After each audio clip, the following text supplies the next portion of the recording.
I don't think this is my best achievement in terms of, like, I think winning a ranking title is still better, but in terms of, you know, a really proud moment, and you know, sort of, I think this really, I think sort of during the World Championships, you're sort of representing your country a little more. I think, you know, hopefully this will get a lot of attention from back home now, and you know, I can only sort of switch on my phone and see what will happen. So yeah, just, you know, absolutely over the moon. I don't think I didn't play particularly great early in the tournament to get to the semis, but yeah, I thought I played pretty good in the semi-final, and yeah, just really relieved to get through in the end. It's nice to get an afternoon finish, isn't it, as well, really? That's a big thing. I mean, to say the guys who play in the evening got a bit of a disadvantage. Yeah, last year when I played in the semis, and obviously my match with Sean being 17-14, you know, I didn't even get out of here until about 1 o'clock in the morning or something.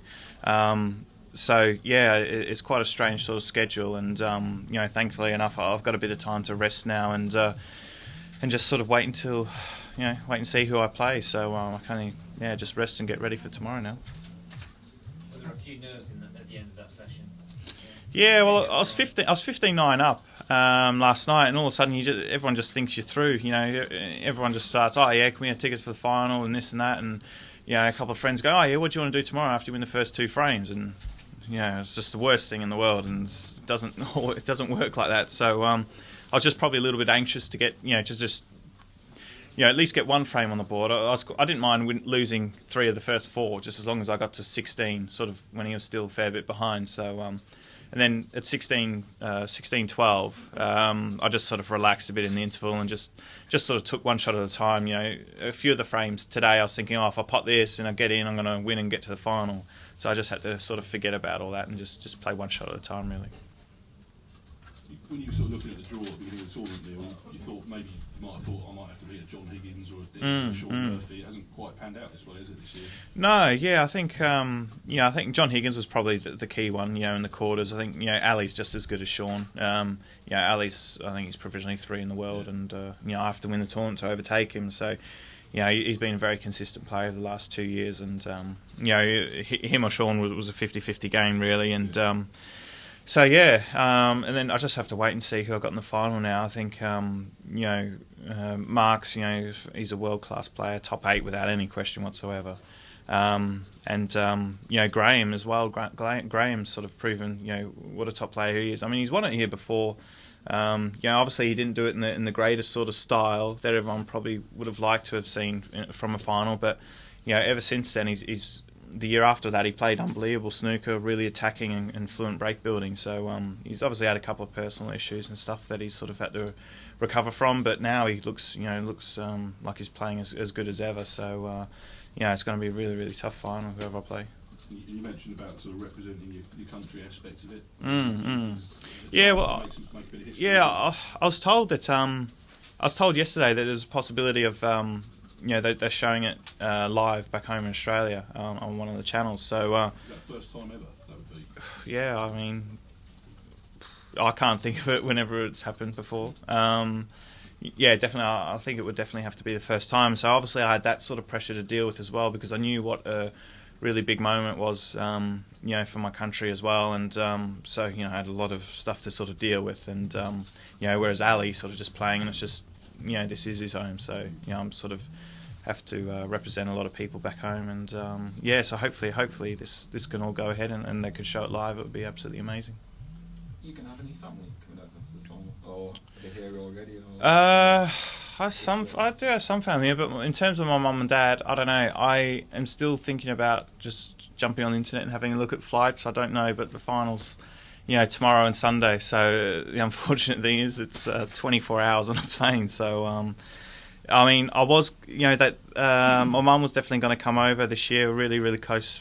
And you know, with what happening, you know, with the volcano and everything, and then, you know, when I was 11-5 down the good, I was saying to her, oh well, you know, lucky you didn't come. And all of a sudden I win that. Now I'm in the final, and you know, I'm sort of, yeah, regretting that a little bit. So yeah, it's just unfortunate Australia's so far away. You know, I definitely want them to come over here one time, and yeah, unfortunately I've picked a year for them not to come over, and I've got to the final. So I'm gonna have to have a good run next year as well. Looking back about 10 years, Neil, you came fairly close to quitting the game. I gather.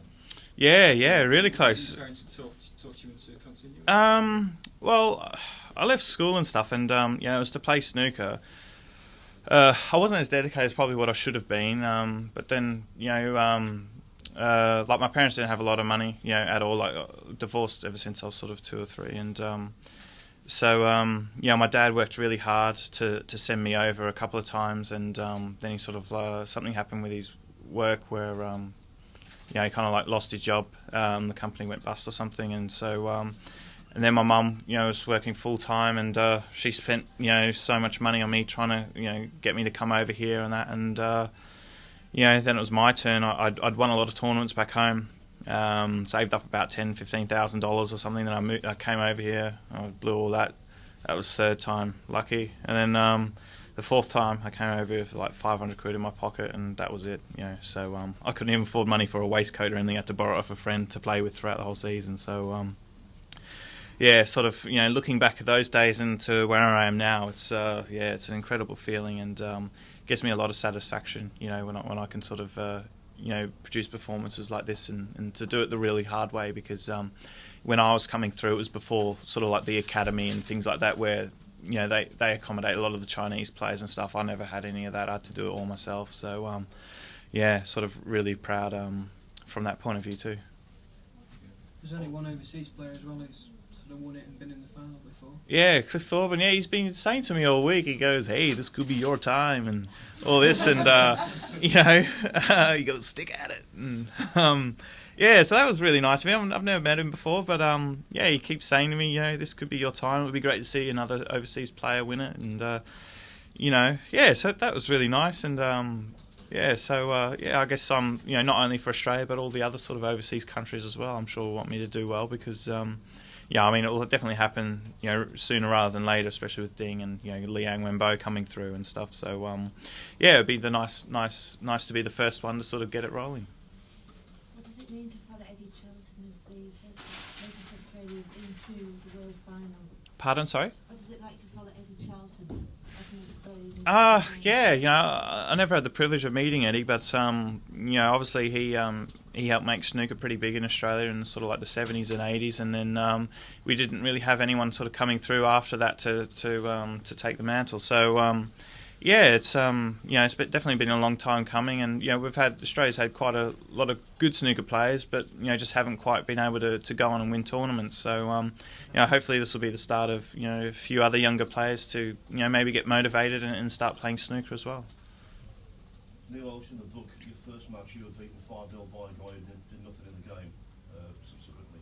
Yeah. It's a long journey since that time. I mean, obviously you were just sort of considered one of the easy meets on the circuit at that point, weren't you? Yeah, well, I was only sort of 16. I don't know. It's kind of like a couple of stages in my career, really. I kind of look at the last sort of 6 or 7 years I've been professional since moving to Cambridge as my proper, really first good go at it. That was when I had the best opportunities and when I finally moved over here. So. Those were just really horrible experiences, coming over and sort of winning 1 or 2 matches throughout a whole season and stuff like that. And, I'm sure, most of the players that beat me never would have thought I'd be here today. Absolutely no chance. So, it's just, I don't know.